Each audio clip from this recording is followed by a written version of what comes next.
Welcome to the regular meeting of the Larkspur City Council on Wednesday, November 18th, 2020. It's now 6:30 p.m. As you can see, we're still continuing to meet via Zoom video conferencing, and all of the information on how to join us is available on our website and on our agenda page. So I'd like to begin with roll call, please. Councilmember Kandel. I am here. Councilmember Hilmer. Here.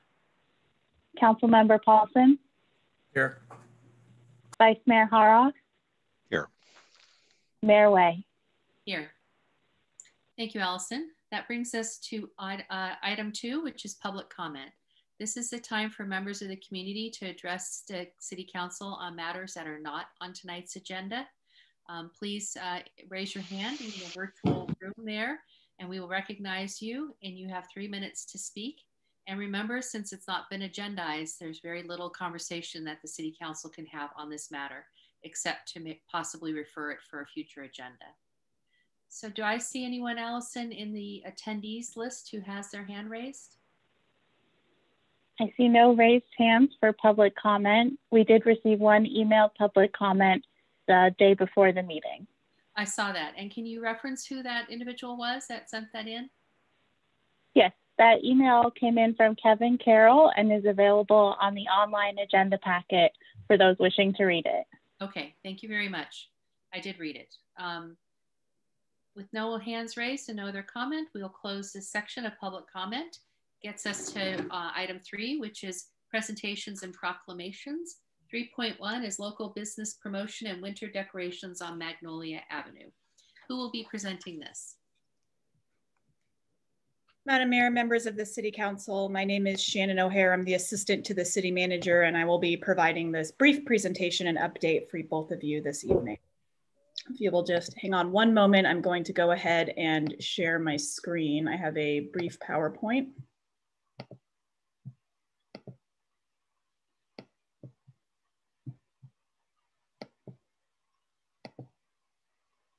All right, can folks see the PowerPoint and not me on the PowerPoint? Yes. All right, excellent. So this evening, I will be providing you with an update. So over the past year, the city has invested significant resources to expand and enhance our community engagement and communications in general. COVID-19 has necessitated changes and additional efforts and initiatives to support larger communications program. As part of this, over the winter season, the city will be promoting local businesses throughout town with particular attention to the downtown and Magnolia Avenue. There are 2 primary components to this program. We will be doing banners on Magnolia in both the downtown and the North Magnolia Business District, promoting local shopping and dining, along with decorations at City Hall and some of our city properties and assets. And we will complement this with a social media campaign, a local holiday shopping guide, and public health messaging promoting local businesses throughout Larkspur. On this screen, you will be seeing coming the week after Thanksgiving. These will be all of the different banners that you will see on North Magnolia and downtown. I'll be walking through them, but they have kind of three components. General happy holidays with a dine local, dine Larkspur, dine downtown, individually branded for both the North Magnolia area and our downtown area businesses, a general shopping season's greeting promotion, and then special promotion for expanding outdoor dining, particularly on Magnolia in the downtown area, as well as just more of a celebrate where you live, celebrate locally and celebrate Larkspur, as lots of us are always home for the holidays, but more of us this year than ever, I suspect. If you're in our downtown right now, you will see these signs around town. And if you follow us on Instagram, Twitter, or Facebook, you'll see us promoting local businesses along with some COVID messaging about shopping local and celebrating local. These will be temporarily replaced with the winter specific banners I just showed the council and showed the community. By the way, these were designed in-house by our administrative assistant, Drew Bendixson. And it was, some of these funds were provided by a micro grant from the Transportation Authority of Marin. So if you see these and you see Drew, you see somebody from TAM, be sure to thank them. Along with these banners that will be along Magnolia, we'll be doing specific messaging that will target whatever changes to public health orders that may be necessitated throughout the season. So in addition to just say shop local, dine local, we'll also be reinforcing how to shop safely, how to dine safely. We've reached out to some businesses if they're either running special promotions around the holidays just for sales, or if they're having certain COVID plans for this holiday season in terms of picking up orders, picking up merchandise, etc. At the beginning of when we had the full, the shelter in place, stay in place order, we did a menu that had Marin eateries, and it was really successful on our social media. And I don't want to share just yet what we have planned for the holidays, but we have a similar program around takeout, dining local, etc. for Larkspur. And that will be for all of, for businesses and restaurants throughout town, not just along Magnolia. All of the banner program is along Magnolia. We'll also be highlighting businesses throughout town. So certainly in our shopping centers, both at Marin Country Mart and at the Bon Air Shopping Center, as well as our other merchants around town. And then because the first picture I showed was fairly small, I'm just putting up on the screen the different branding you'll be seeing around town. So this is our dining specific with 2 different messages. This is the large one again. This will be the season's greeting for shop. We'll shop downtown, shop North Magnolia for those 2 branded areas. The season's greeting for shopping, happy holidays. And then the specific kind of light COVID messaging around the expanded outdoor dining on Magnolia and the celebrating where you live to shop safe and shop smart and shop in the downtown in North Magnolia. And that concludes my presentation, and I'm happy to take questions from the counselor community if anybody has one. Thank you, Shannon. Let's see if there's any member of the City Council. Looks like Gabe has a question. Yeah, yeah, thanks, Shannon. I thought the graphics were really lively and well done. Quick question, are you collaborating with the Chamber of Commerce on this? We just met this morning, and I don't think, maybe Kevin, I didn't see any of this, but it seems like it'd be great to, to really use them as a channel. So certainly, so this is a city program that was designed by the city, but we're in conversation with the Chamber, the Shop Safe, Shop Local, and the kind of, where was it earlier, but the social media post we saw earlier that we've already been promoting. The Chamber really helped us by pushing that message to all of their members. Those are actually physical signs that folks can put in their storefront. So although we're offering them to everyone, and I've actually been walking around different areas of town, talking to our merchants, both about kind of what their plans for winter is and just checking in with the city. We kind of gave the Chamber members a couple weeks heads up if they wanted one for their storefront or they had any concerns. So we've definitely been in contact with their executive director, and we anticipate working through them both as public health orders changes and as there might be, I'm sure the Chamber is also coming up with some exciting ideas that might be specific Chamber member benefits. We're always happy, and they're always happy to cross-coordinate with us both on social media through reaching out to folks, etc. So it's a city program, but certainly with the Chamber. One other question, Allison. I'm sorry, Shannon. I'm wondering if you have any metrics, like are you planning to do a survey afterwards for effectiveness, or some way to check if there's any impact for those who got signs and those who didn't?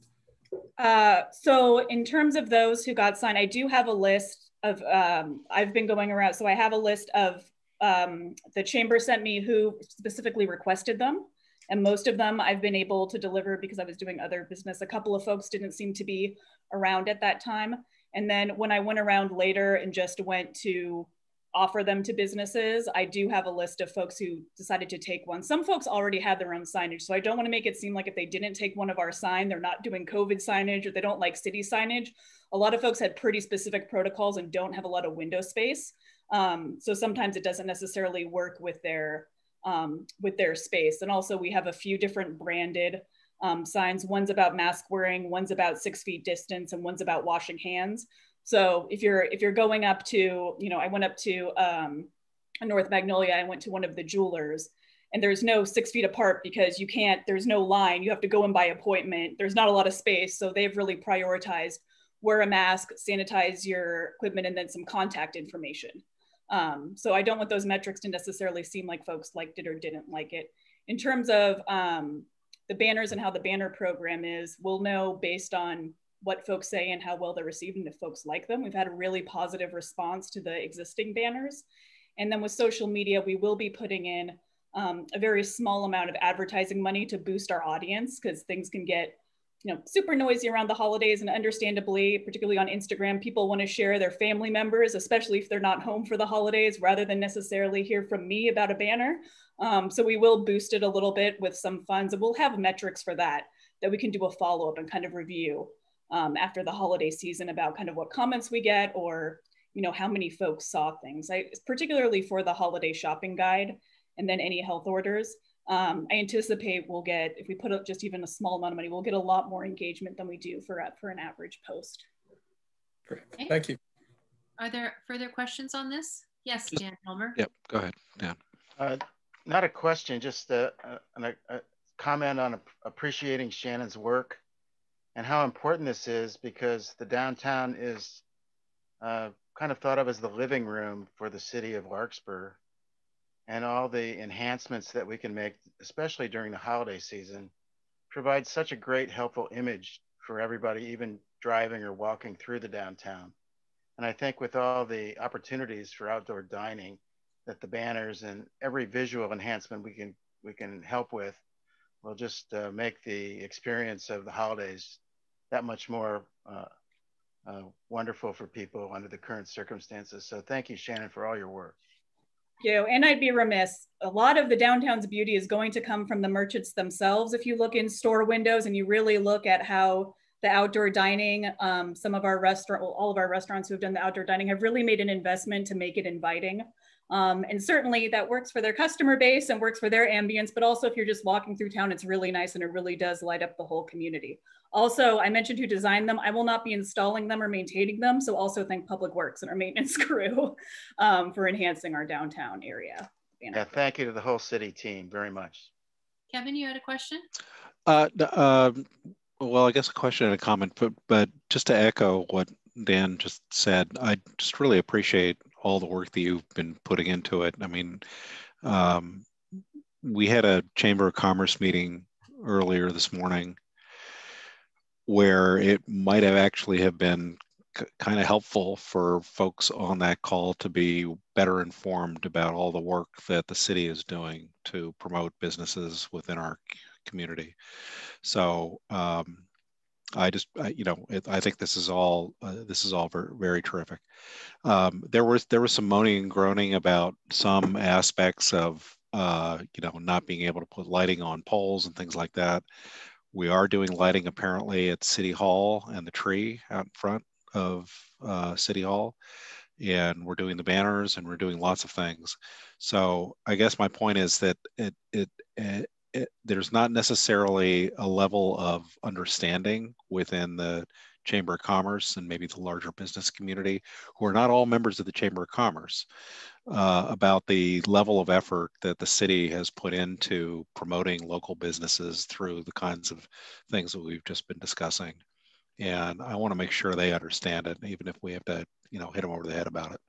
Well, a couple of points too is we've been doing a lot of work in the background to make sure that we can deliver on this the way with our other things. So it's very understandable. If you're watching this and you're a member of our business community and you'd like to get in touch, feel free to reach out to the city, and we're certainly in the process of reaching out and developing these guides, et cetera. So if it seems like it's fresh and new and hasn't been in process, that's because it is. This is one of the well, it takes work, and that's understandable. But I think some of the folks in the business community don't necessarily fully appreciate the level of effort that the city has been putting into this process, and it may be just kind of an educational thing, just to get in touch with Julie and make sure that she knows and she can communicate with her membership.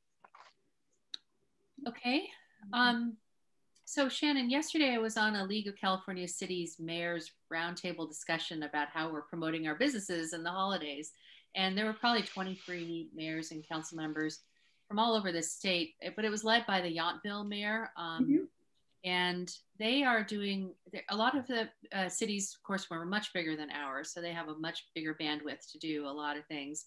But a lot of them had converted sort of their website that has the COVID information to more of a shopping shop local type of holiday gift guide online on their city site. And Yountville had one called the Yountville Gift Guide. I don't know if we have the bandwidth to really add more to our website, but is that something you've been considering? I will definitely, I haven't looked at Yountville specifically, so I'll give their website a visit. Perhaps even during this council meeting when someone else is presenting, I'll look at it. But we'll certainly add an update to our website and add some pushes on like Nextdoor and some other things about it on different channels and dedicate a portion of our website. I don't want to develop the website too terribly much. I don't know what, I can't speak for every individual city, but in terms of metrics that Councilmember Paulson, certainly interested in, a lot of times things can get very buried on a website. And if you push it, again, not everyone's on social media, I understand, but hardly anyone's coming to a city website to look for a holiday gift guide. The kind of PDF format that's really mobile compatible, et cetera, that's actually pushed to folks, and if it has a permanent home, a lot of times gets a lot more views than if you invest a lot of time in the website. That being said, we will update our website. We're in the process of updating the COVID page for the city manager. We'll discuss the changes to public health orders, but we'll certainly put something up on the website to make sure that that's another place folks can find it. In terms of either a standalone website or a very robust portion of our website, I think we'll focus on the one pager to kind of keep it easy to digest. I'll forward you what I pinned the comments of all the different council members and mayors. I'll forward you some of their ideas that they had so you can sort of see. I'm not asking that it be done. I'm just saying that that was one of the. It's always good. It's always good to see what other folks are up to. People are endlessly talented and creative, particularly during this time when it necessitated. Right. Okay. I'll send that to you because it was I think what Nancy Hall Bennett had recorded it. So the information will be available. All right. Well, thank you for your presentation. Scott, did you have anything you wanted to ask about, or you're good? So, Madam Mayor, if I could, at the Chamber of Commerce, I did volunteer once again to plug in the Bon Air Christmas tree, even though there will be no one there to look at us when we do it. But it has become another tradition of mine to subject myself to electrocution risk in the holiday season. Do you have the date on that? I don't have the date. I don't know that they have a date, but it will be coming up soon. So as soon as we have the date, we'll be sharing it, and you can watch the smoke come out of my ears. Okay. Scott had to. It looks like his camera froze, so he'll come back on, I'm sure. All right. Well, thank you, thank you, Shannon, for that presentation. I look forward to seeing them. And when they're up, I'll walk around and check in on businesses too. I gave a pile of my stickers away to Folio, so I'll have to do that again. All right, that brings us to item 4, which is approval of the consent calendar. Does anyone from the City Council have want to pull any of the items on the consent calendar? No? Does any member of the public want to pull an item from the consent calendar? Oh, seeing none, I'll take a motion to approve the consent calendar. So moved. All right, Councilmember Hilmer and Gabe Paulson seconded it. I think we need to do a roll call vote, right? Yes. Councilmember Campbell? Yes. Councilmember Hilmer? Yes. Councilmember Paulson? Yes. Vice Mayor Hara? Mayor Way? Yes. Thank you. That brings us to item 5, which is the city manager's report. Thank you, Madam Mayor, council members. I'm going to share my screen for a minute. This is very exciting. I get to steal Julian Skinner, our Public Works Director's thunder, because I told him that he could have the night off. But he sent me these pictures that I want to show you. This is up on Corte Alejo in Greenbrae, and that is a big, massive storm drain pipe that the city has been in the process, sorry, this picture's sideways, of installing very slowly and steadily. And there it is going into its new home. This project has been underway since I started with Larkspur. It took a long time to design. It took 4 public works directors, and it took us saving money for several years. This is going to alleviate some significant flooding that occurs in the backyards of several homes. So, and more safely move water down a particular hillside area in Greenbrae. So we're really excited that this project is finally being done. And I want to commend Julian Skinner and his team for doing that project and finally getting it to reality. And while we didn't beat the very first rains, I think we'll be in plenty of time for any significant rains that come our way. This is a brief or a nice segue to remind folks that while we haven't experienced any heavy rain or flooding, we are making preparations, and that includes the fact that sandbags are available at Piper Park for folks who are interested in obtaining sandbags. And I believe they'll be putting some in Heatherwood Park as well at a later date. So encourage folks to who need those resources to check the city website for information. With that, I think I'll turn it back to you, Madam Mayor. Great. Are there questions of the city manager at this point? Hi, Scott. Nice to see you back. Nice to see you. Just switched over to my phone again. Do you have any questions of the manager's report? No? All right. I do not. Okay. That brings us to 6, which are council members' reports and comments. Who wants to go first? No one? Oh, Dan Hilmer looks like he wants to go first. Quick report. Today at the SMART board meeting, it was reported during the staff item on annual financial audit and financial report that were, as it has been in the past several years, no material weaknesses, no items to be amended, and it was a clean report. Thank you. Good. Gabe, did you have anything? Yeah, briefly, a few comments. So with regard to our COVID situation going into well, you just got turned up. Yeah, okay. Can you hear me now? Yeah, somebody's having a lot of feedback. It might be you on their phone. I'm not on the phone, but okay. Go ahead.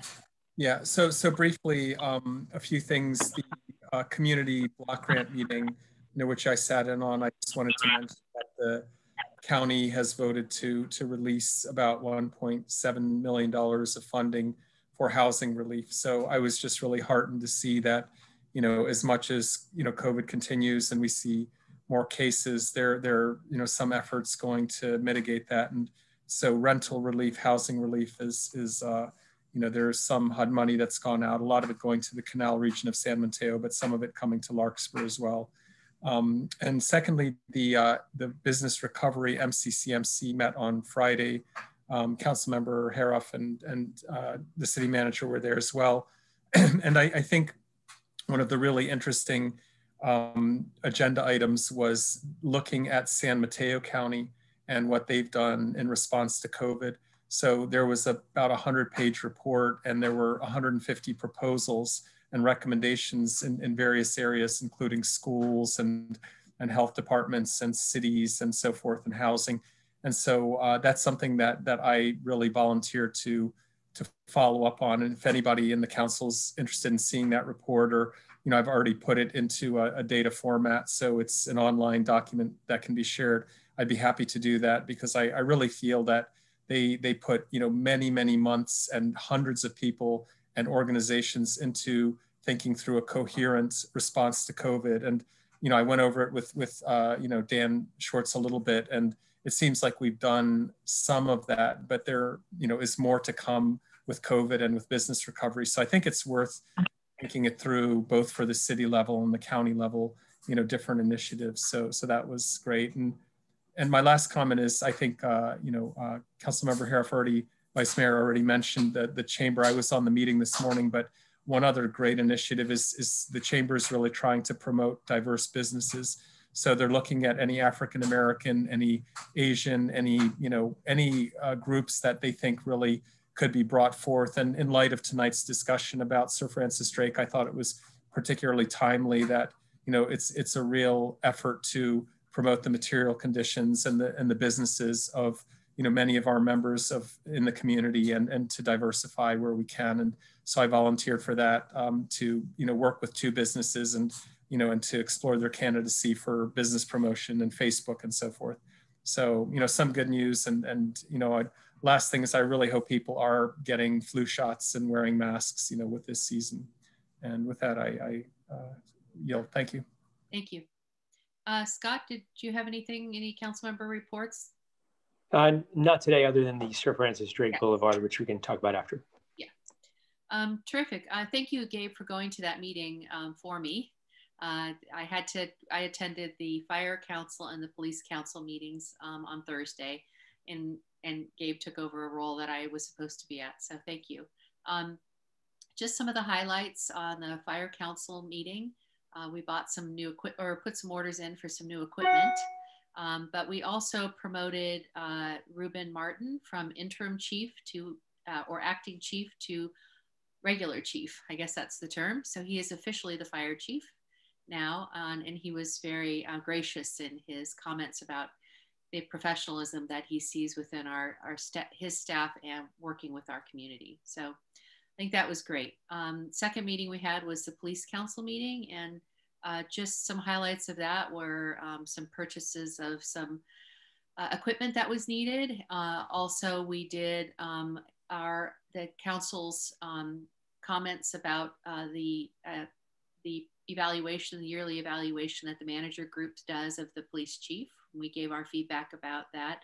And then lastly, which I thought was really exciting, was the police council has decided to explore bond debt financing for our pension debt with the Central Maryland Police Authority.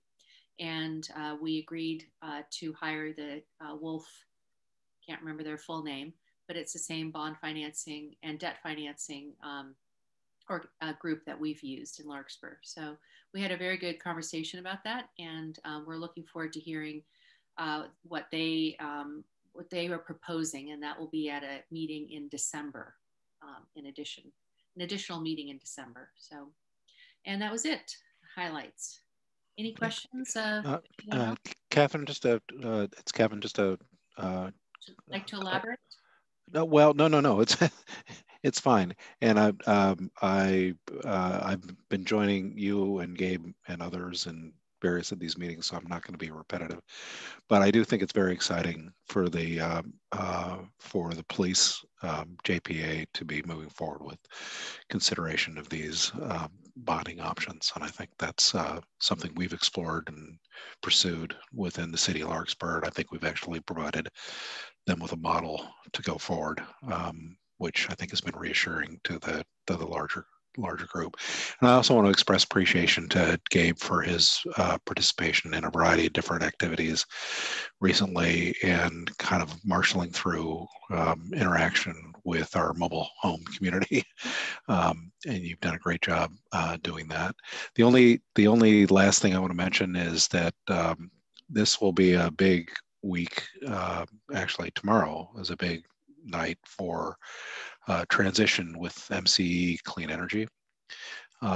We are losing a number of members of the board because they have decided, because it is a JPA made up of our local communities, city council members who've decided not to run for re-election or just aren't going to do it anymore, will be transitioning off the board. So we will be having I think, a fairly significant meeting tomorrow night to consider some restructuring of board responsibilities, and I'm hoping to have a productive role in that process. That's Great. Thank you. Dan Hilmer?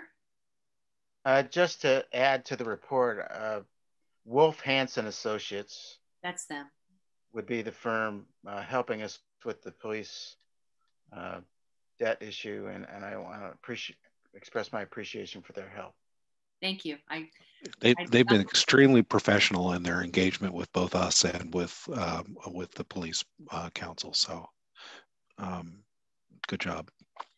Okay, that brings us to item 7, which are public hearings, where we have no public hearings tonight.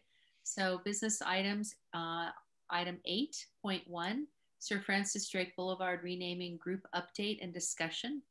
I am going, since Vice Mayor Haroff and Councilmember Candela have been our point people on this, I'm going to turn over the conversation after the staff report to Vice Mayor Haroff and Scott Candela, the guide. So do we have a staff report? A very brief, the staff report that's in your packet summarizes the reason for this agenda item. The 5 jurisdictions through which Sir Francis Drake Boulevard traverses have all appointed an ad hoc committee from their respective bodies. And those ad hoc committees have been meeting collectively to talk about what a process would look like to rename Sir Francis Drake Boulevard if that is desired by all of the communities. In having that process, they've done a mixture so far of public engagement and public forum, and they've done several internal meetings to collect information and discuss what process would look like. And so they're at a key decision point in an internal meeting that's planned for this Friday, which is to decide if the group wants to advance the process to a set of public meetings at each of the 5 jurisdictions. So the committee members have been asked by the supervisors who are participating to check in with their respective councils to see where things stand and go to this meeting on Friday to represent if the process should continue. And the next step, main step in the process would be some form of public hearing at each of the 5 jurisdictions, because each agency does need to decide on its own if it's going to change the name. So with that, I will turn it over to the ad hoc committee. So just to be clear for the audience and other members listening, is that the decision tonight is not whether we approve or do not approve of a name change. It's whether we would like to continue the process of public engagement on this. Is that correct? That's correct. Okay. I don't want people to be confused that if we say, after listening to public comment and listening to the ad hoc committee, if we say yes, that we are automatically agreeing to a name change. It would be to agree to continue the dialogue process. Well, again, the main decision point that the committee needs to discuss on Friday is if these 5 public hearings should take place and when they would take place. Okay. All right. So take it away, Kevin. Okay. Unless Scott, you want to chime in, I'm happy to just start the conversation a little bit. And I think the preliminaries have been very accurate about where we are. And again, I want to emphasize there's no decision that we are taking tonight. This is really an opportunity to get public input, which is going to be a process that we will continue for some time.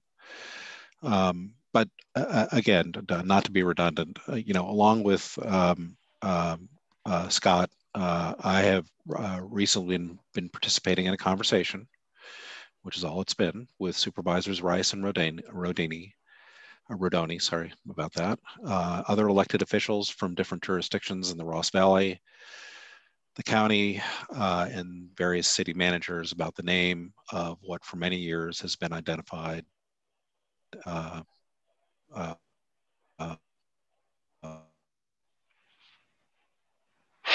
Uh-oh, Kevin, I think you are, if you can hear me, we are losing your audio. Okay, is everybody else losing his audio or is it just me? I'm wondering if Greenbray's having internet challenges this evening. That's where you all. Kevin, we're losing your audio, so. A significant infrastructure and Yeah, Kevin, we've lost you now. So I feel like I'm talking to space. That's We've lost you, Kevin. currently being as some that might be. I don't think he can hear me, but No. Maybe Scott should take over. Yeah. So let me start out. I had a quick question for Dan, which is that at the last meeting, I'm sorry. Am I back on? I just lost my connection. Yeah, you're back. Yes. But Kevin, I mean, hold on, Kevin, because Scott, well, you were offline for a moment. Scott has a question. Okay. So the question for Dan is, one of the things that we were debating, I mean, I think everybody, well, I don't want to say that. One of the issues was, what is the cost of changing the name?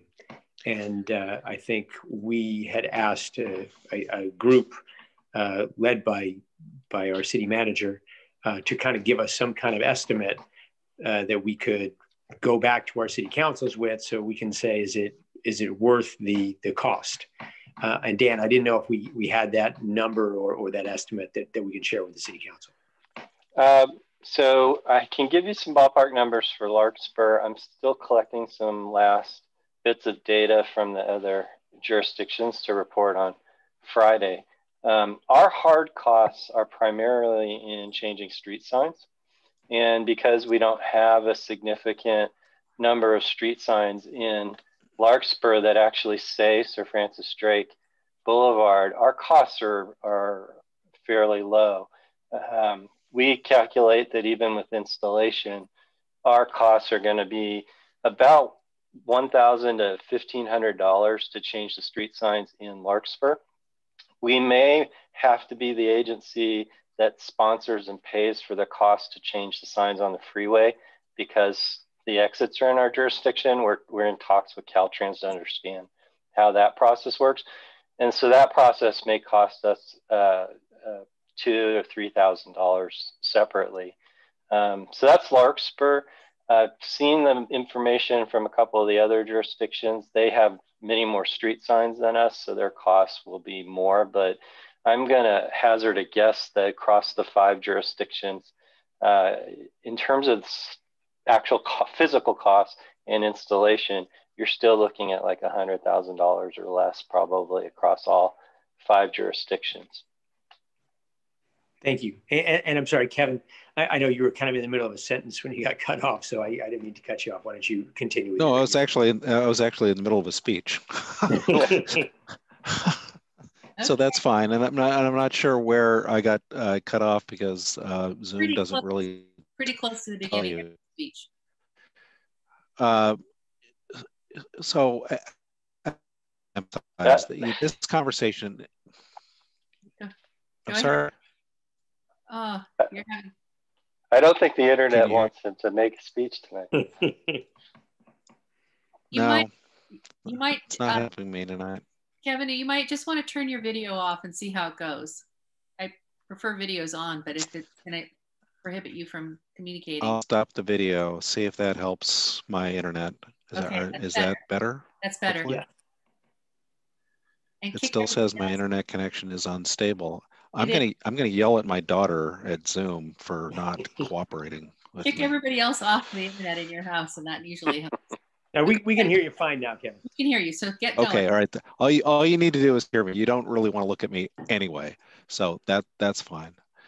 What I was trying to say is that, you know,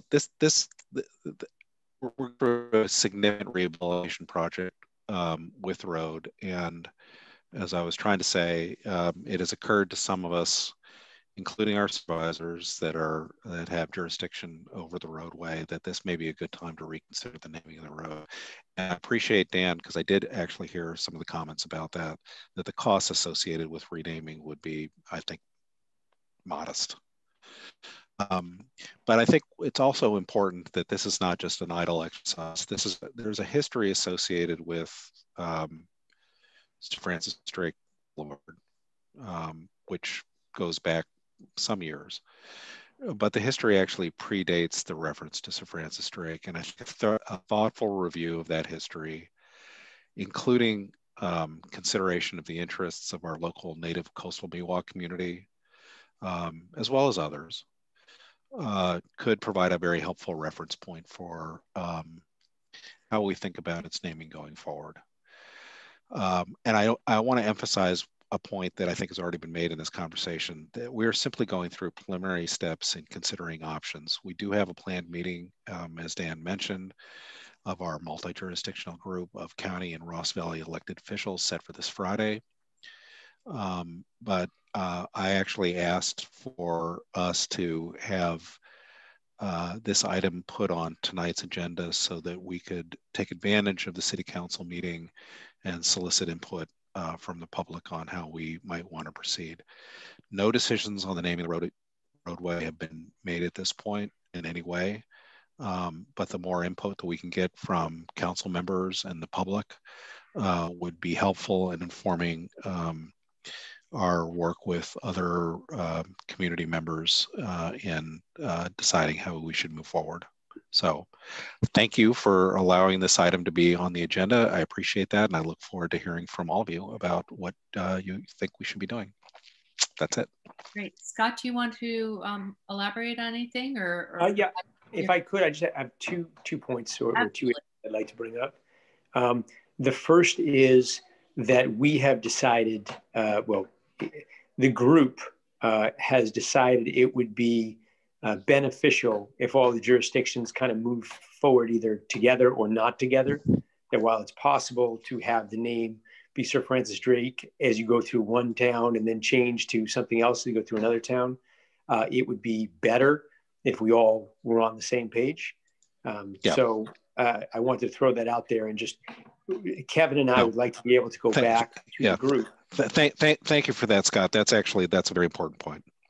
So Kevin and I would like to go back to the group with, hey, Larkspur would, we're leaning this direction, but, we, be willing to reconsider if everybody else reconsider, whatever the direction of the city council was. So we have a feeling what the group's feeling was. The other thing that I would like to bring up is something that has come up, which I agree with, is that the naming of the Sir Francis Drake is very maybe important symbolically, but it's not going to change people's lives. And I personally feel that in this moment in history, there is an opportunity to make some significant changes that could affect people's lives, whether it's culturally, financially, however we decide to move forward.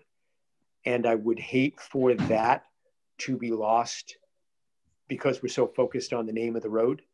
So I would request if we could either, I don't know if the answer is puts a subcommittee together or put it on the agenda, but I would love to have some type of brainstorming session of how we in Larkspur could address social inequality and see if it's something that we can take some concrete steps and maybe even be a leader in the community and an example for some of the other jurisdictions. Okay.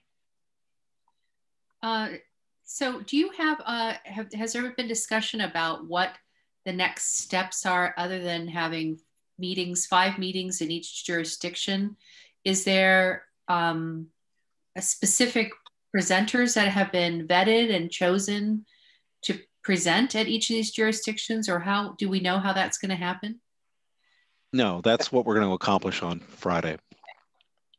I think one of the things that we can anticipate is that each jurisdiction, at least my interpretation as an observer at the meetings that Vice Mayor Hoff and Councilmember Candela attend, each jurisdiction has a style of how it deliberates, and each jurisdiction shared at the last meeting some of the things they thought might happen, just given the nature of their jurisdiction and how they like to engage the public and what their style is. So it may be a little bit different in each community.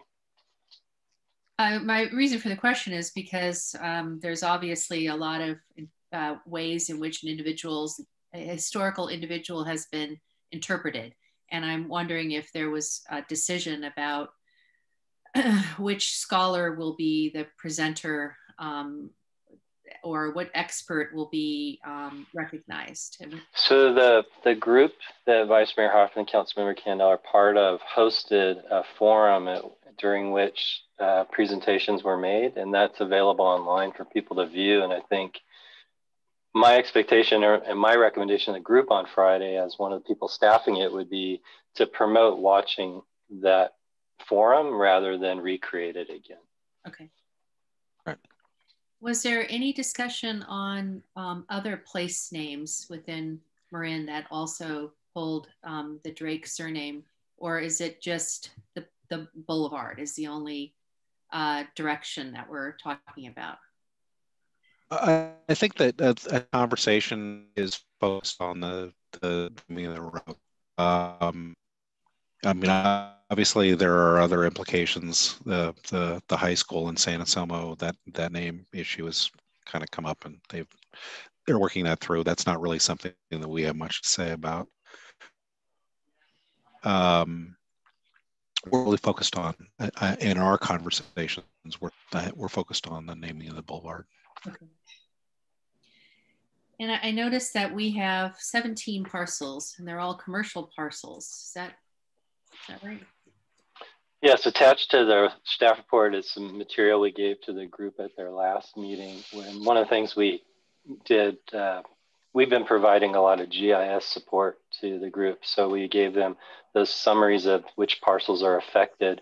The group's going to receive maps on Friday that actually show visually the layout of these parcels. Okay, and any other council members have questions about this?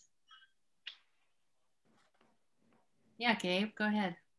Yeah, thanks, Kevin. Mayor, not so much questions, but if we can get some feedback from council members on how this process is going forward, I think that's really the main reason we're having this conversation tonight. Yeah.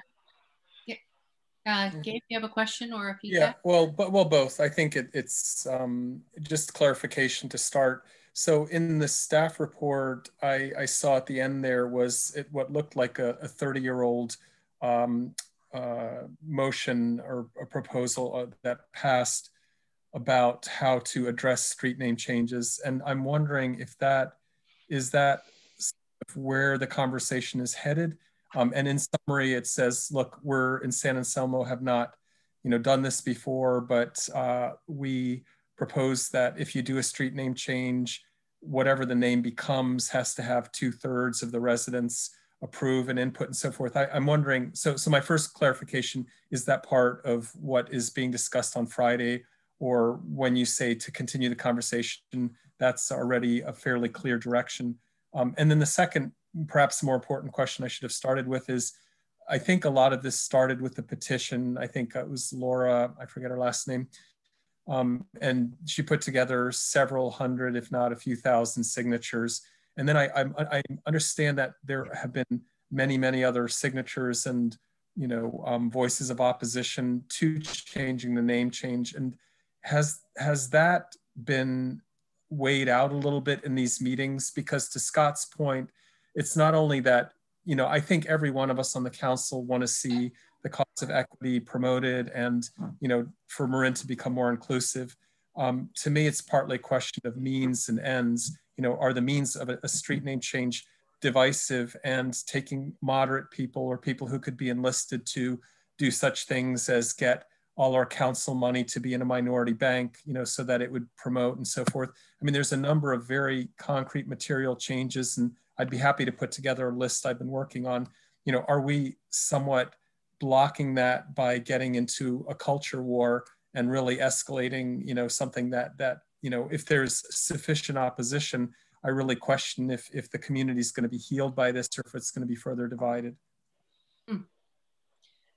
So I guess to answer his first point, maybe Dan Schwartz, the answer. The council packet had a town council resolution as an example. Yeah, so it wasn't an example, and I apologize, I should have addressed this more clearly. If you look at some of the notes I provided to that group in the prior page, we discovered that only one of the jurisdictions has any sort of policy relating to renaming a street.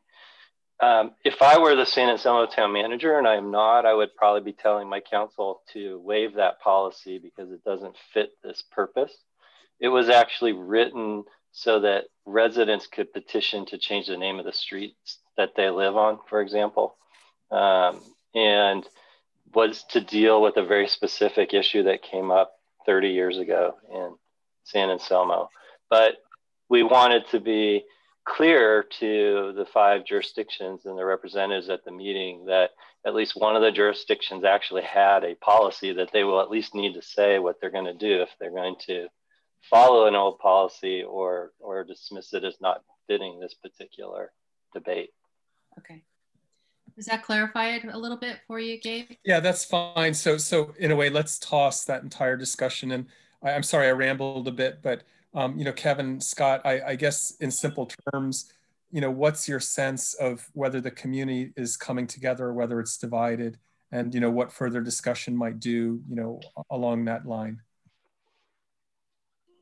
So if I could respond, Yeah, Madam sure. Mayor, to that, that's the whole point of what we're going through right now, is to have that dialogue with our communities. And that's why we have the group that has been convened with representatives from different jurisdictions along the thoroughfare. And we'll be having that conversation on Friday.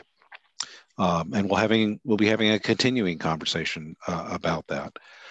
I can give you my personal impressions based upon the interactions that I've had with those who have been involved, is a sense that, number one, this is a good opportunity to have this conversation because of the rehabilitation project.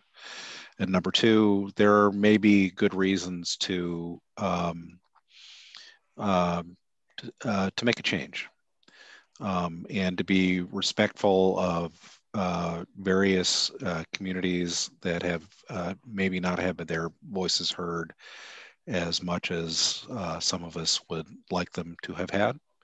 And this may be a way of addressing some of those concerns. I think also part of it is, if there is a consideration of a name change, I think there's likely to be a sense that it should not be something that is particularly controversial. It's important to remember that Sir Francis Drake or Boulevard, the name was put in back in, I think, the 30s, 1930s, or something like that, before World War II, mostly to be responsive to some commercial interests along the road, and they wanted to do some marketing, and they thought that was a good idea. There's no particularly historical significance to that name, and the name of the road actually has been different prior to that time. The Alima Highway or the Alima Road, or something that is more connected with a place rather than some kind of a historical figure. So I think that may be an interest that may resonate within the folks that are having this conversation in our different jurisdictions. Not everybody's going to agree with that, but it seems like it may be worthwhile to at least have that on the table. So I realize that the different jurisdictions have different styles in which they present and do community engagement. How do you imagine we would do it here? You imagine it being on the agenda or having a workshop if we go forward, or having speakers? I think it's important for the group, the working group that we have that we're convening on Friday, to come up with some direction. One of the things that I've stressed in the context of those conversations is to not just have endless discussion. We need to have some direction from leaders within our community about whether this is something that we need to do or not. And if we do, let's kind of get on with it and have a recommendation coming out of this group on Friday that would help inform a discussion within our respective jurisdictions about what to do. But it's important in my mind that we have some consensus among the different jurisdictions that are affected about whether we should rename or not rename, and if there is a preliminary consensus about what that name can be, although I think that can be put off a little bit, we'll need to have that. the important thing is we have plenty of time to do this.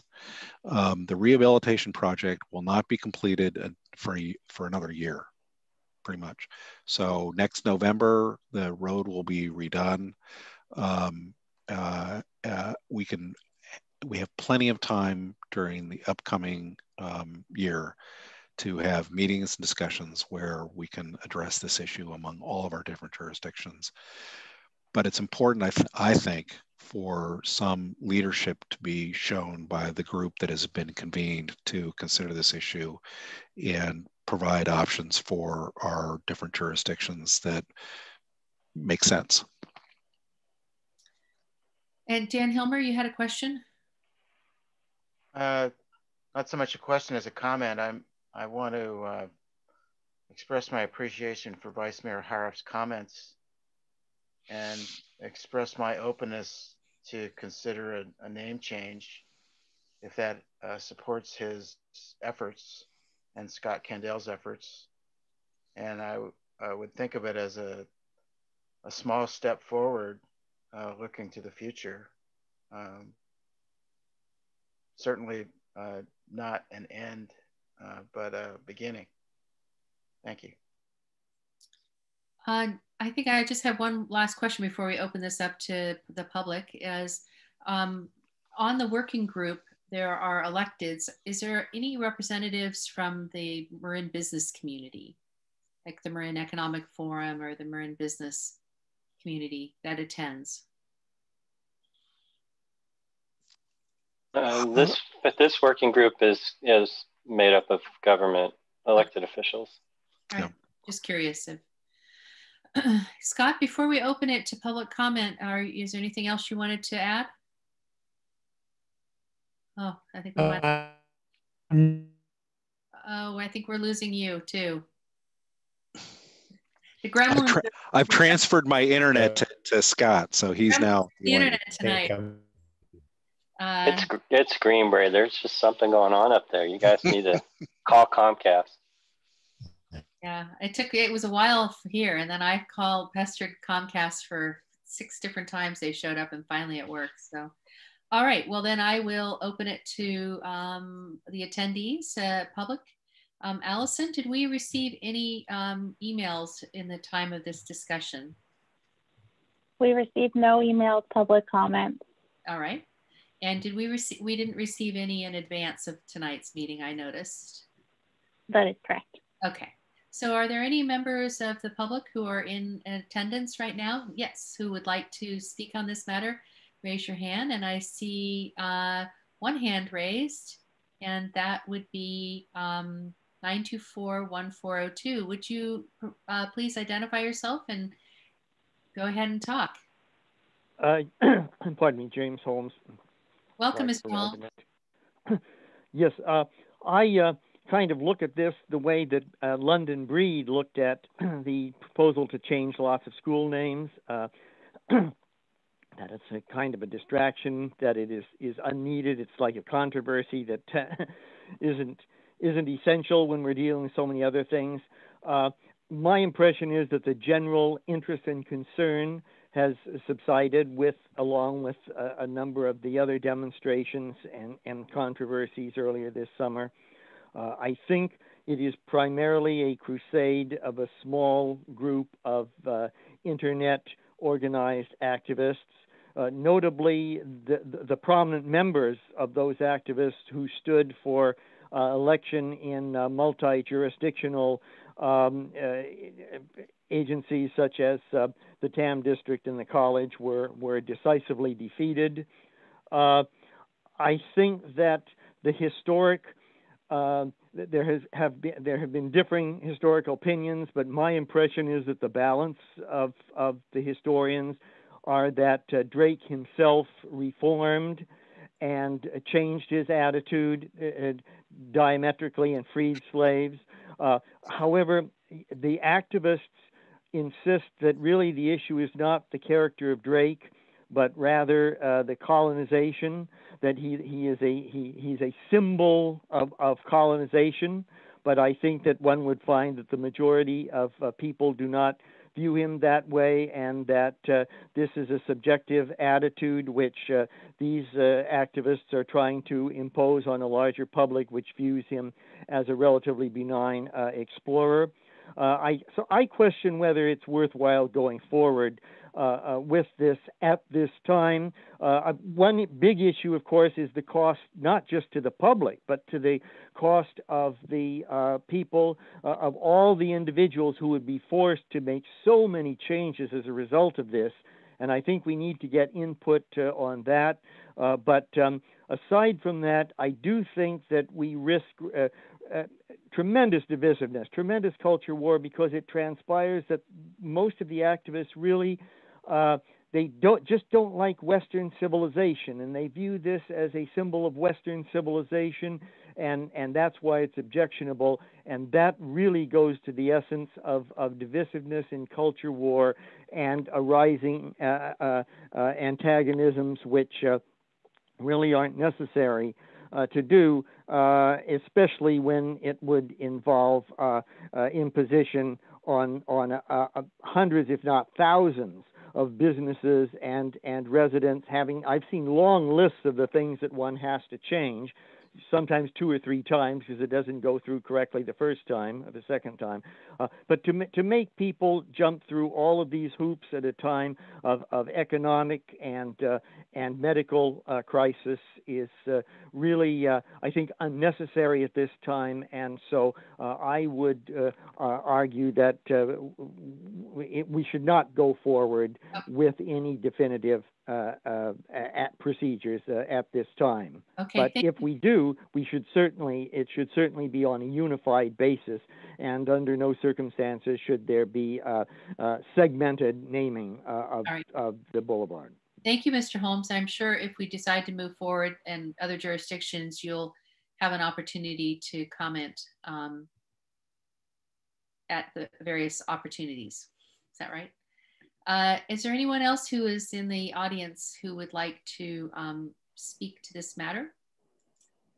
All right, seeing none, then I'll close the public comment and bring it back. Are there further questions that the council members have of our ad hoc committee? Madam Mayor, it's Kevin Haroff. I would like to at least get some sense, again, understanding that we are at a very preliminary stage in the conversation about this matter. Whether we should move forward with it, or whether the city would be happy to move forward with a conversation with our other jurisdictions to consider a renaming of the boulevard. If the consensus of the council is that we should not do that, I think our larger multi-jurisdictional group wants to hear that. That's the reason I think we have this on the agenda tonight. So it sounds like you do, and it sounds like, if I'm correct, Scott, you're interested in agreeing to move forward in the conversation, or did I, when your sound went out, did I misinterpret that? No, I didn't. I think I said anything one way or another, but me personally, I am in favor of moving forward with it, but it's not my decision; it's the council's decision. Yeah. So I think both Kevin and I are curious to hear how the rest of the council feels about the issue, so we can kind of be a united front if that were possible. Yes, thank you. You have something? Yeah, I in the spirit of feedback, I would say the 2 values that I really hope that Kevin, you and Scott can maintain as criteria are, first and foremost, the unity of our community. That we really don't divide on this. So I know that there's so many avenues. I think Mr. Holmes' comment showed one way where things can get divisive. I truly believe they can also be unifying. But if you can keep your eye on that ball. And then the other thing is, to me, the real issue is equity. The real issue is inclusiveness.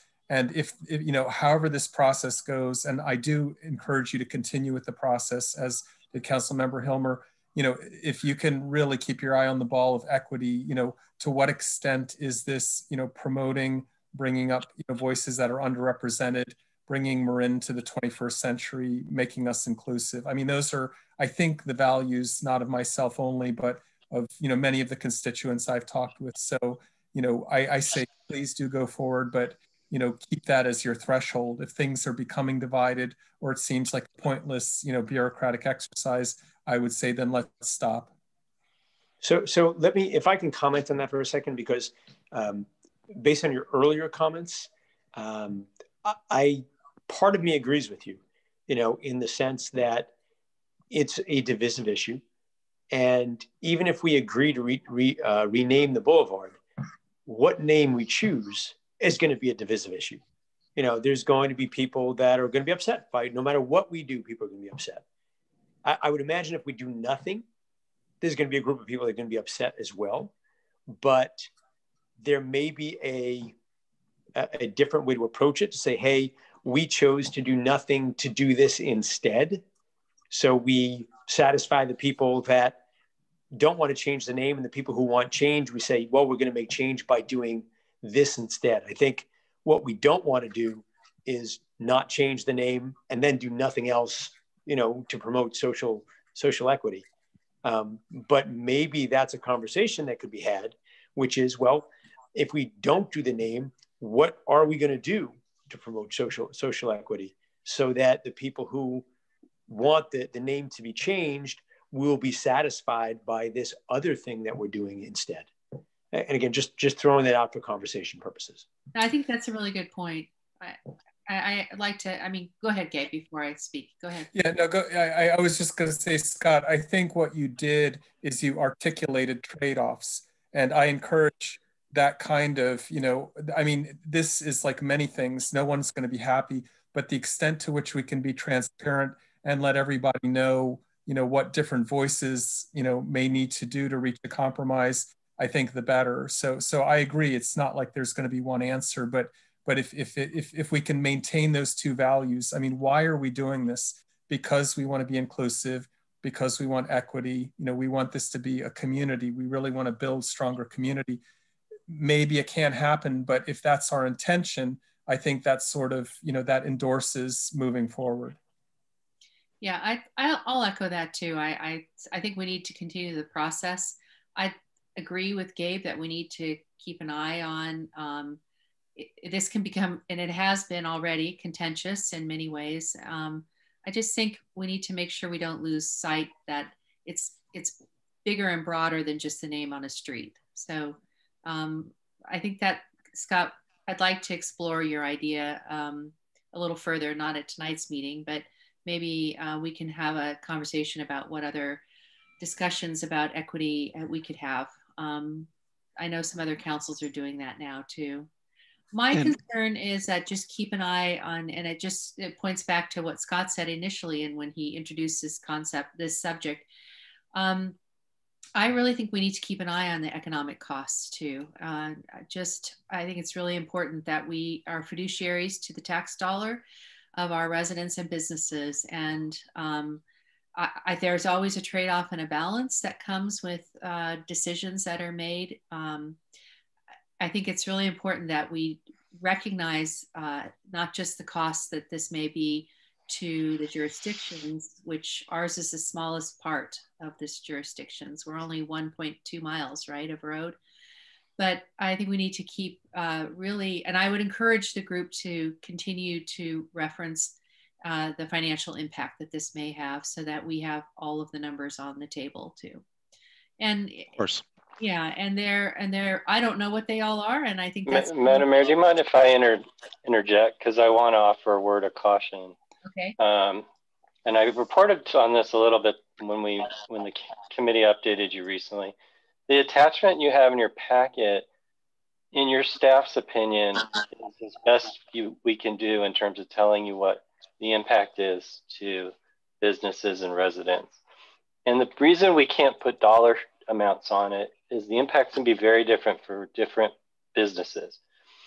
If over the 18 months during which the name of the road transitions with the Postal Service, your business is a heavy user of high-end cards and high-end letterhead and other things that you have printed by a print shop, and you've ordered it in bulk, you might have a big expense to change that.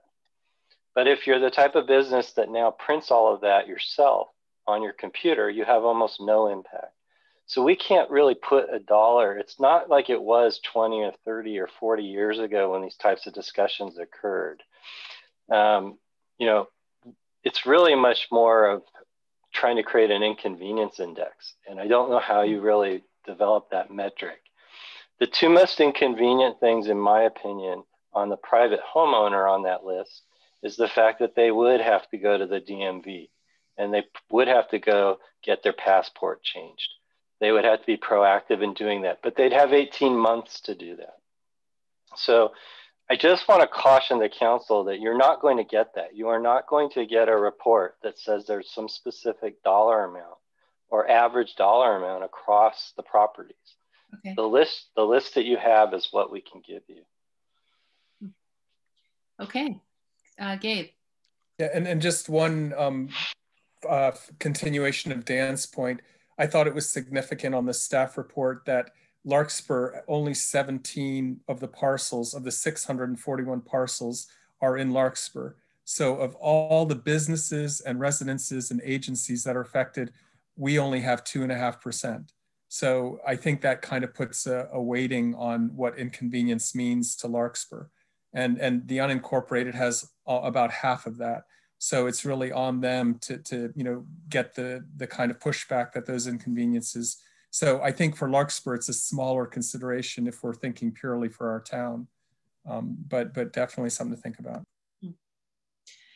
Well, it sounds like the direction that you all have is, you've heard some feedback, is that we are interested in continuing to pursue this conversation in the next format that the ad hoc committee decides to take in our jurisdiction. Dan Helmer? That's what we want, Mr. Helmer. I'll just reiterate the point I made earlier, is that any step toward a change we consider would be a symbolic step toward the beginning of the way we think to the future, and not an end. So I think it's important to think about it that way, and be courageous. I mean, we have a long road ahead of us. Mm-hmm. Literally and figuratively.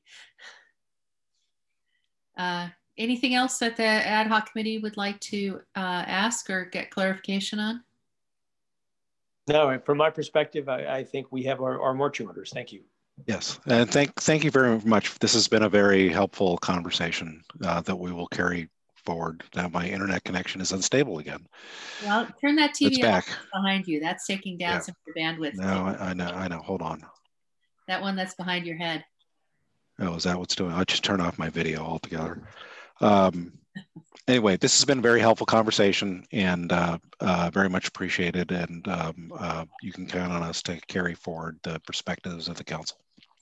All right, thank you. This brings us to agenda item 8.2, which is the subject is public comment on the 6th cycle regional housing needs allocation, the RHNA methodology. And it's a request for Plan Bay Area 2050 household growth as baseline for RHNA methodology. The council packet had an attachment of a letter, a 1.5-page letter that we are intending to set, or discussing whether we will be sending that to the Association of Bay Area Governments Executive Board. So do we have a staff report? Yes, Madam Mayor, I'll just do a very brief staff report. And Planning and Building Director Neil Toft has joined us. He's the architect of the staff report and letter. But essentially, so a few meetings ago, you authorized a comment when the committee that was reviewing this methodology made its recommendations to the executive board for ABAG. Now they've gone into a comment period, and if the council wants to be on record again, it's necessary to authorize some form of comment during the comment period. We essentially took our same approach from the earlier period, and that was to emphasize our concern about the methodology generally, and then specifically about the possibility that it'll force intensification of development in areas that are vulnerable to things like wildfire and flood. You know, we agendized this in case the council wanted to add any other sort of statements or direction for staff. But it'd be our recommendation to be on record that with the points that are identified in the letter. And just to clarify, this was discussed initially in August at our August meeting, right? I think so. Yeah. That was the meeting I was out of town. October 13th. Oh, October. October, thank you, yeah. Neil, is there anything you wanted to add? No, I think this is just a continuation of the process that ABAG is doing. Initially, the comment was trying to really head off the final determination for this methodology before it went to public comment period. It is the executive committee has moved it forward, so they're now in public comment period, and it's really a matter of keeping our comments and the issues on record. Okay. Does any member of the council have a question on this? No, Madam Mayor, it's Kevin. And I think that the approach we're taking here is consistent with the other communities within Marin, and I think we're all kind of on the same page, and I think this is something we just need to move forward with. Okay. Any other comments on this? Yes, Gabe, you have one? Yeah, I just felt the last paragraph in particular really did reflect our, the request last time to consider, fire danger and floodplains and so forth. And I was really hoping to see that emphasized. I think it was in the way it's phrased, to look at the formula in a way that really is fair, I thought was well. So I'd be happy to move this forward. Okay, great. One thing to note in here too is that beyond the public comment period, if ABAG does move this forward, there will be another opportunity to send a letter to HCD because the Department of Housing Community Development has to approve the RHNA allocations. And we believe it's likely they would follow the ABAG's direction. However, there may be movement even at that point in time, and it would be good to go on record there. And we may tailor the message a little bit for HCD being a different department within the state, but it would follow really the same approach. Okay, thank you. Yeah, thank you. That's helpful, but I think that's consistent with our direction, so that's good. So if there are no further questions, I'll open this up to the public. Is there any member of the public who has sent in an email about this in the time of our discussion, Allison? There's been no emailed public comment. Okay. Is there anyone who is listening to us in the audience who would like to make a public comment on this? And I see Mr. Holmes has raised his hand. You can come on in and unmute yourself. Yes. James Holmes. Yes, I appreciate the city's attempt to try and resist what I think is increasingly understood to be a truly bizarre proposal. But I unfortunately haven't had a chance to read the last letter, but latest draft letter. But I wonder if it mentions the fact that according to Plan Bay Area, or at least according to what I'm reading here in the Chronicle of July 20th, 2020, page A7, there is 0 job growth forecasted for Marin County, 0. And so I think that's an additional circumstance which suggests how unreasonable it is to try to boost the numbers to this drastic extent, in contrast to 0 job growth when it's generally understood that the major driver for the need for additional housing is jobs. Thank you. I must say, Mr. Holmes, it's nice to see you participating. It's hard to do this on Zoom, I know, but I miss seeing you in the council chambers. Maybe sometime next year. Wait till next year, as they say. Wait till next year. All right, great. Thank you for that. Are there any other hands raised in the attendees? I don't see any. So for that reason, we'll close this and bring it back to the City Council. It sounds like we have consensus to approve this letter and move forward with sending it to the Executive Director of ABAG. Yes? We don't need a vote. I think you actually do need a motion and a vote given your past practice on. All right. I'd be happy to move sending the letter in. Second. We have a motion and a second. I think we need a roll call vote. Councilmember Candell? Yes. Councilmember Hilmer? Yes. Councilmember Paulson? Yes. Vice Mayor Haroff? Yes. Mayor Way? Yes. My only last question is the email address for Mayor Jesse Aragon is a Berkeley University address. It seems curious to me that they don't have their own ABAG address. Maybe check that. It's ciberkeley.ca.us, which is the Berkeley. That's the city of Berkeley, and that's he's the mayor of Berkeley. Thank you. I was thinking Berkeley, your old alma mater. All right, that brings us to business item 8.3, an update on the city's activities with regards to the COVID-19.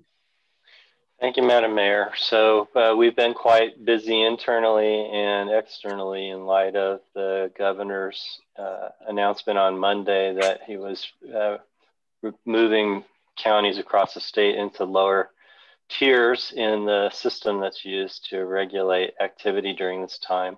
Marin was able to remain in a slightly higher position than many other counties. Marin is in the red tier, so that's the level 2 tier, which does allow our business community to continue to operate somewhat indoors, which is very helpful and beneficial as we enter into this holiday season. But many businesses did have to close activities that they were enjoying when we were in the orange tier. We know this is confusing for folks, so we're collaborating with the other jurisdictions in the county to put out as much local information as possible.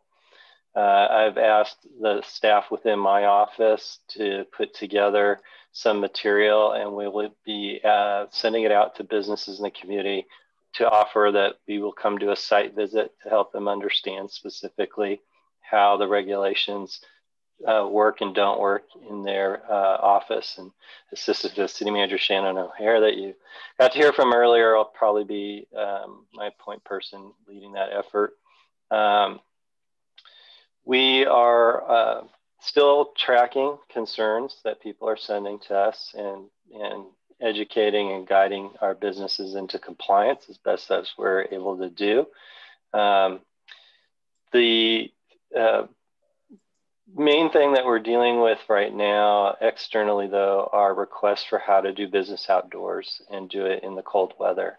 And I was pleased today to see that the fire prevention officers of Marin, which have a group that meets, are putting together their guidelines tailored to the state and local guidelines about operating outdoors. But their guidelines provide safety instruction so that as businesses try to heat the environments that they're creating outdoors, they don't create new dangers for our community. So I expect that will be public in the next week or two, be a very useful document for our business communities, and we'll be pushing it out. And I want to applaud them for jumping on that and working on a Marin specific document. We are also talking with some of our restaurants who are trying to figure out if they can safely create a more protected outdoor space in the public right-of-way. And we're trying to make sure that we do that, provided we can also ensure ADA compliance so that there's paths of travel for the public. It gets tricky on some of our more narrow sidewalks, but we want to make sure we're balancing everybody's interests as we enter this period of colder weather and rainier climate. For the internal operations of the city, we have ceased our plans to begin offering appointments to our planning and building counter for the time being, given the shift in status. and emphasizing our electronic operations. We've heightened our work remote program back to what it was several months ago. So folks will be working from home a little more, which slows us down a little bit on our phone responsiveness. Public should be aware of that. The library will continue to offer curbside pickup of materials. And as I've mentioned on a few previous calls, we have ordered and expect early in the new year to be installing a locker system very much like you see from Amazon, so that people will actually be able to do their curbside pickup after hours, which will be really helpful. We don't anticipate opening the library to the public in the foreseeable future. Even while we're in red, we are allowed to do that. If I showed you photos, and maybe I need to do that at one of these council meetings, of what the library looks like right now with all the material spread all over the place and going through various quarantine protocols. It's just not practical right now to have people, we can't really control the environment significantly enough to do that. I'll be on some calls tomorrow to work through a couple of confusing points in some of the edicts that came out on Monday. And so that'll help us as we push some of this material outward. And as you saw, we're going to continue to try to do our best to assist in the promotion of our business community. Our presentation this evening was heavily emphasizing North Magnolia and the downtown. Neither of those areas has an organized representation among the businesses, which makes it really challenging for us to interact with them as a collective. So we try to do a lot of what we can on our own. And then we do interface, and I don't want people to think we're neglecting Larkspur Landing or the Bon Air Shopping Center, because those two areas are dominated by two shopping centers. It's a little different how we interact. We interact primarily with the leadership, the ownership and management of those centers to coordinate efforts there. We've been having excellent partnership throughout the COVID situation with those management staffs. So that's my report for this evening. Turn back to council. In regards to the library, I recall a few months ago a conversation about putting covered or tenting of some sort for the internet users who use the library's Wi-Fi by sitting outside. Is that still an issue? We have a handful of hardcore internet users. They are congregating on the porch when they come. So, or I shouldn't say they're congregating, they're sitting on the porch and they're being socially distant. We were discussing the other day that maybe we could put a few folding chairs out there as the rains are coming. Okay.